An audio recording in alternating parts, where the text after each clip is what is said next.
बिस्मिल्लाहिर्रहमानिर्रहीम। Students, question number 21 हमारे सामने है। Water waves travel more slowly in the shallow water than in the deep water. ये बात तो उन्होंने आपको बता दी कि उसकी स्पीड कम हो जाती है। Which diagram shows what will happen to place two plane waves in deep water when they enter shallow water. अच्छा जी, अब उसमें ये देख लें कि एक बात तो आपको बिल्कुल क्लियर है कि स्पीड कम हो रही है। स्पीड में और वेवलेंथ में क्या रिलेशन है ये आप अच्छी तरह से जानते हैं, और अगर नहीं जानते तो मैं आपको बता देता हूँ कि speed and wavelength are directly proportional. ये इक्वेशन आप अच्छी तरह जानते हैं, v is equal to f lambda, जहाँ पे स्पीड और वेवलेंथ का रिलेशन डायरेक्टली प्रोपोर्शनल है, जबकि फ्रीक्वेंसी में कोई चेंज नहीं आता। फ्रीक्वेंसी वही होती है वेव की जो सोर्स की होती है, यानी जो सोर्स वाइब्रेट कर रहा होता है जिसकी वजह से वेव प्रोड्यूस होती है, वही फ्रीक्वेंसी इन वेव्स की भी होती है जो मूव कर रही होती हैं। उसमें कोई चेंज नहीं आता था। अब स्पीड कम हो रही है तो वेवलेंथ कम होगी। अब वेवलेंथ कहाँ कम हुई है? ए में तो वेवलेंथ बल्कि ज़्यादा हो गई है। देखें आप, वेवलेंथ यहाँ पे ज़्यादा हो गई है मूव करते हुए, और यहाँ पे वेवलेंथ कम थी। तो ये तो पॉसिबल ही नहीं हो सकता, ए ऑप्शन आपका नहीं है। बी ऑप्शन की बिल्कुल पॉसिबिलिटी है, क्योंकि बी में आपके पास जो वेवलेंथ है वो कम हो गई है। और दूसरी बात ये देख लें कि यहाँ पर एक चीज़ और मैं आपको बता दूँ कि ये बात है, जहाँ पे देख लें ये एक पॉइंट है जहाँ पे आके टकरा रही है वेव, ठीक है। और इस पॉइंट पे अगर मैं नॉर्मल ड्रॉ करता हूँ तो नॉर्मल यही बनेगा जो मैंने ड्रॉ किया ब्लू लाइन से।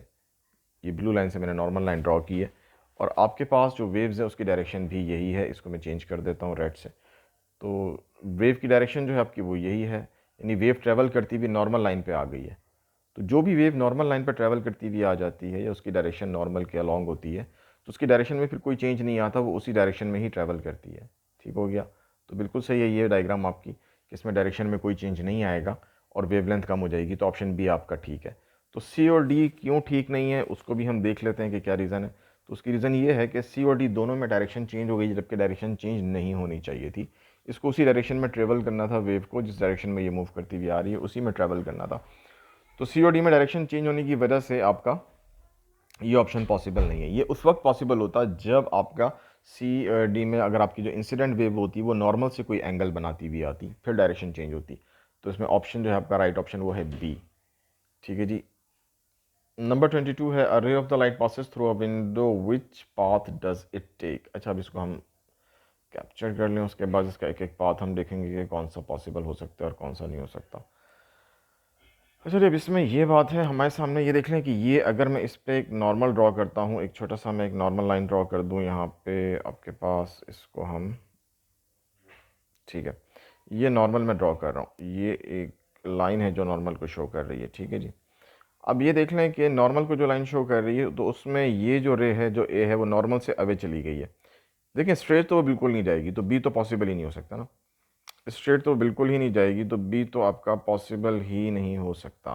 ठीक है, तो बी को तो आप भूल जाएं कि वो रे बिल्कुल सीधी चली जाएगी, तो ये वाला ऑप्शन तो पॉसिबल ही नहीं है, बी पॉसिबल ही नहीं है। अच्छा, अब ये इसका स्ट्रेट पाथ है जो बी लाइन से शो हो रहा है, और वो ए पाथ का क्या मतलब है? ए पे जाने की तरफ, ए वाली साइड पे वो जा रही है अगर, ये तो इसका स्ट्रेट पाथ था, लेकिन वो ए की तरफ चली गई है। ए की तरफ जाने का मतलब ये है वो नॉर्मल से अवे चली गई है।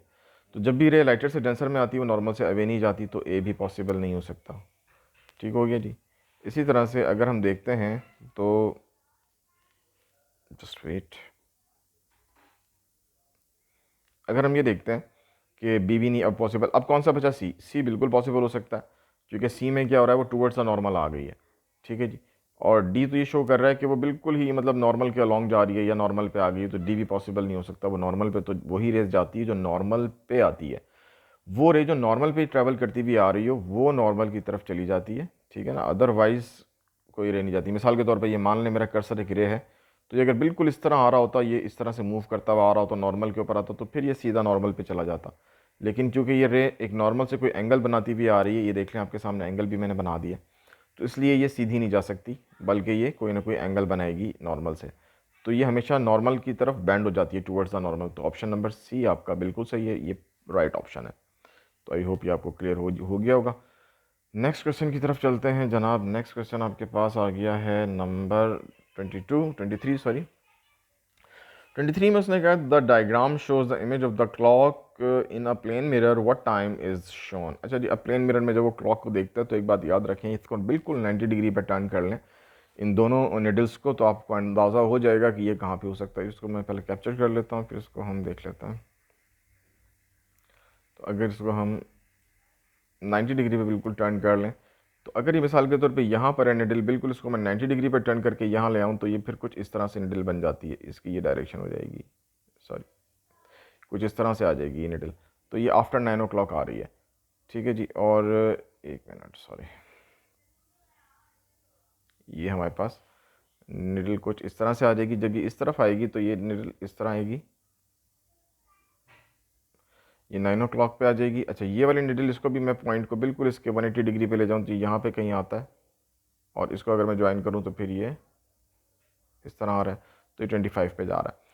तो इट मीन्स कि ये आपके पास जो निडल्स आ रही है, एक 9 पे चली जाएगी और एक 25 पे चली जाएगी, ठीक है जी। तो आपके पास जो ऑप्शन बनेंगे वो 925 का बनेगा, और 925 का ऑप्शन आई होप उसमें मौजूद होना चाहिए। तो वो ऑप्शन दिया हुआ भी है इसमें, 925 आ गया, ठीक है जी। The diagram shows a man standing at the X who shouts to a man standing at the Y. एक आदमी है जो एक्स पे मौजूद है और वाई पे मौजूद आदमी को वो कॉल कर रहा है, आवाज़ दे रहा है। The man's voice will be heard sooner and more clearly if the wind is blowing towards the south. देखिए जी, अगर वो आवाज़ दे रहा है तो आवाज़ देने का मतलब ये होगा कि उसकी जो आवाज़ है वो कुछ इस तरह से जा रही है, इस डायरेक्शन में मूव कर रही है, इससे एक्स से टूवर्ड्स द वाई की तरफ जा रही है, ठीक है जी। तो अगर हवा की रफ्तार, हवा की जो डायरेक्शन है वो भी यही है, यानी कि टूवर्ड्स द साउथ है, तो आवाज़ जल्दी भी पहुंचेगी और उसको क्लियर आवाज़ आएगी। तो आपके पास जो आवाज़ उसको क्लियर जाएगी और जल्दी जाएगी, वो जब जाएगी जब हवा की डायरेक्शन साउथ में, यानी कि ऑप्शन नंबर बी आपका जो होगा इसमें करेक्ट होगा। तो आई होप ये आपको क्लियर हो गया होगा guys. Thank you, so nice of you. तो B option is the correct one.